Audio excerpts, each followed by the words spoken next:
Menurut diri saya sendiri, orang usaha itu kalau bisa saling membantu lah. Kan rezeki sudah diatur, ngapain kita harus nutupin ilmu? Orang mau beternak harus ditutupin gini. Kalau saya care mas orangnya apa adanya. Orang mau tanya apa saya bisa jawab, saya jawab gitu aja.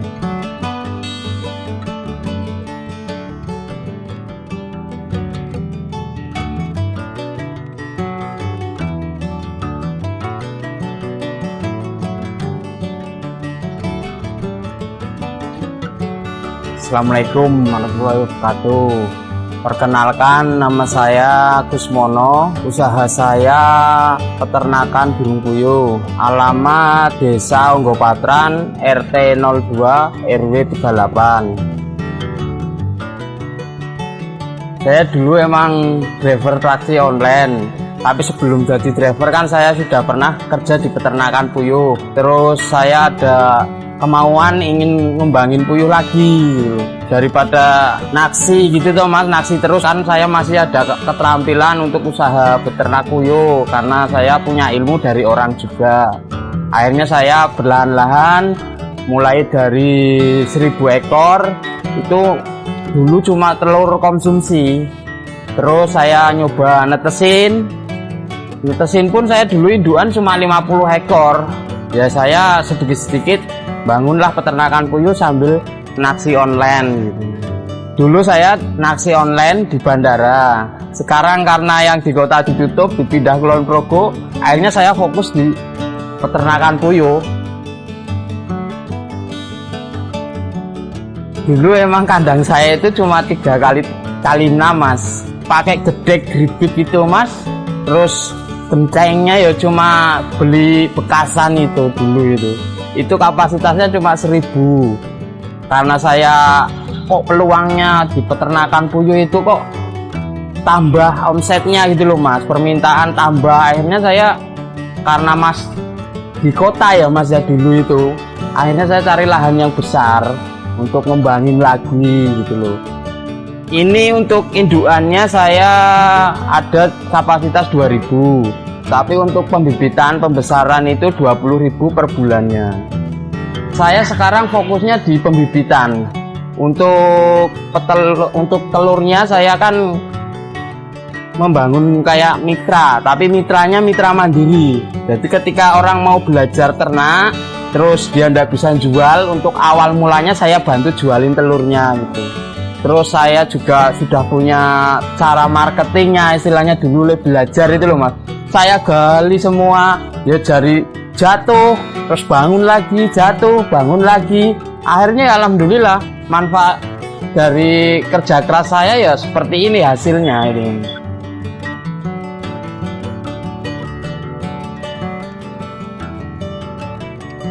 Untuk perawatan puyuh itu tinggal rasa dari rasa hati kita. Orang kalau sudah seneng mau beternak puyuh, dia itu bangun tidur nggak mikir dirinya, malah dia mikir oh gimana keadaan puyuhnya, kehabisan pakan enggak. Itu kalau orang sudah seneng sama peternak puyuh, sama puyuhnya, dia pasti bangun tidur lihatnya puyuh, nggak ngurus diri sendiri malahan. Itu kalau saya. Terus perawatannya juga mudah mas. Kalau sudah bertelur kita tinggal ngasih makan saja. Sekarang tempat minum nggak kayak zaman dulu. Zaman dulu pakainya galon, sekarang sudah otomatis, sudah meringankan kita kerjanya. Tempat kotoran juga ada yang model otomatis, semi otomatis itu ada. Karena saya masih dananya masih cepet gitu mas, jadi saya masih yang manual saja. Buat orang itu kalau mau lihat ke sini, lihat percontohan kandang, ini loh kandang yang ekonomis buat menengah ke bawah. Kalau kita kasih tahu orang, ini loh kandang sing istimewa, ya kalau dia mampu. Tapi kalau dia mau orangnya pas-pasan, mau belajar dari nol, bener-bener mau ngembangin tentang peternakan puyuh, pastinya kan kandang seperti ini sudah memadai. Untuk proses pembibitan itu awal mulanya kan masuk mesin. Masuk mesin itu kita netesin selama 16 hari sampai 17 hari baru netes.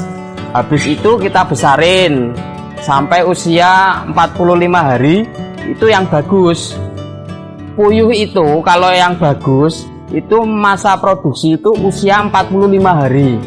Rata-rata peternak itu yang saya ketahui dia itu pengen cepet produksi, Mas. Emang betul usia 37 hari itu dia produksi, cuma uritan di dalamnya itu belum siap untuk maju telur setiap hari gitu. Kalau saya jual puyuh remaja itu usianya 28 hari. Ya tergantung permintaan. Kalau orang yang sudah berpengalaman tentang puyuh, dia juga mintanya yang pecah telur gitu. Tapi yang awal-awal biasanya usianya remaja. Untuk kualitas, untuk peternak puyuh yang baru-baru menurut saya jangan asal beternak. Karena puyuh itu enggak semua sama. Banyak penetas baru, ya toh. Dia juga terkadang cuma asal netesin. Karena kan kalau saya indukan ada silsilahnya, jadi kualitas saya insya Allah terjamin gitu loh. Untuk kendala itu siklus cuaca saja, Mas. Untuk cuaca itu kadang kan pas panas, ruangan kandang kita harus bisa ngontrol. Oh puyuhnya keadaannya kepanasan, kita harus kasih kipas, blower, udara keluar masuknya harus pas untuk khusus petelurnya itu loh. Ketertarikan saya tentang puyuh karena puyuh itu banyak manfaatnya. Puyuh itu bisa kotorannya bisa buat biogas, bisa juga buat makan ikan, bisa juga buat pupuk. Untuk limbah telur tetas itu manfaatnya ya untuk kita masih makan ikan lele, bawal, terus gurame, itu bisa limbah telur tetas. Terus puyuh kalau mati itu kita kasihkan ke lele, ke ikan juga sama. Jadi limbahnya puyuh itu tidak ada yang terbuang, semua itu ada manfaatnya. Itulah saya rasa sukanya di puyuh seperti itu. Untuk penjualan itu semua tergantung diri kita, marketingnya kita. Saya jual online, juga jual perorangan, juga ada supplier juga gitu. Kalau kita mau berusaha, namanya orang buka lapak baru, kita harus berani bersaing. Kenapa kita nggak berani? Kita kualitas sudah kualitas kita sendiri, jaminan. Harus berani sama orang yang lama. Kalau kita ibaratnya nggak mau bersaing, nanti kita nggak bisa berkembang gitu. Kalau sekarang itu prospek sekali untuk peternakan puyuh. Banyak permintaan dari telurnya, bibitnya. Ya alhamdulillah saya masih dikasih kepercayaan sama peternak-peternak saya. Ya antrian saya sekarang sudah nyampe bulan Januari. Tapi kalau puyuh itu tidak bisa kita target, harus kita kita tidak harus target sekian gitu, tidak bisa. Kita harus belajar seiringnya waktu sajalah, berjalannya waktu gitu loh maksud saya. Dengan berjalannya waktu ya nanti kan semua ketutup juga untuk pesanan-pesanan. Anda harus bulan sekian gitu, tidak bisa. Karena ini kan barang hidup, jadi kita nggak tahu, Mas. Kadang pas wayahnya mau kirim dilalah puyuh trouble juga kan, gitu ada pastinya. Untuk kita itu bisa membangun ya, namanya orang usaha, yang utama itu kan silaturahimnya gitu loh. Jadi biar saya berkembang, peternak saya juga ikut berkembang gitu loh. Dari saya pribadi, saya orang mau belajar, mau dari kecil mau partai besar, saya siap melayani. Istilahnya mau belajar langsung ke kandang boleh, mau lewat Facebook saya, namanya Elvano Puyuh, itu nanti kita bisa berbincang-bincang di Facebook juga bisa. Cuma ya maaf saja terkadang responnya lama. Saya jatuh bangun beternak puyuh itu enggak cuma 1-2 kali, Mas. Hampir 4 kali saya jatuh, bangun lagi, jatuh, bangun lagi. Ya itu karena saya itu senang dulu sama beternak puyuh. Puyuh itu efisien sekali bagi saya. Hasilnya emang sedikit, tapi keuntungannya dia itu bisa dijagain.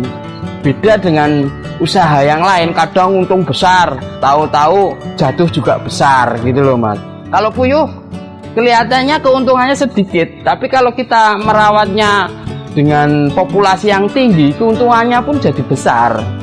Tip yang paling kita pegang itu, carilah orang yang mau menerima barang kita itu yang konsisten. Jangan asal kadang dia beli, kadang tidak gitu loh. Nah, itu yang nanti kita yang bikin kita terhambat untuk berkembang. Karena bakulnya leda-lede gitu loh. Harus konsisten, cari bakul yang konsisten. Jangan cuma satu. Untuk ngembangin peternak puyuh itu khusus buat petelur, itu kalau bisa cari bakul itu 2 apa 3 orang. Jadi kita punya serep untuk membandingkan harganya. Jadi kita tidak bisa dipermainkan tentang harga telur gitu. Untuk peternak-peternak muda, kalau emang minat beternak puyuh, seneng dulu kalau mau terjun beternak puyuh. Kalau mau beternak puyuh, coba boleh, tapi semangatnya harus ada. Gimana tuh supaya kita dapat hasil? Kan ada triknya itu Mas. Untuk bisa ngembangin, caranya kita beternaknya, kurangnya kita apa tuh sampai kualitas bibit kita kayak gini gitu. Yang penting mau belajar lah. Kalau kita mau belajar, insya Allah kita bisa bertahan untuk beternak puyuh terus. Terima kasih yang lihat video ini, semoga bermanfaat. Kalau mau belajar ya monggo main ke peternakan Elvano Farm yang lokasinya di Yogyakarta. Jangan lupa subscribe,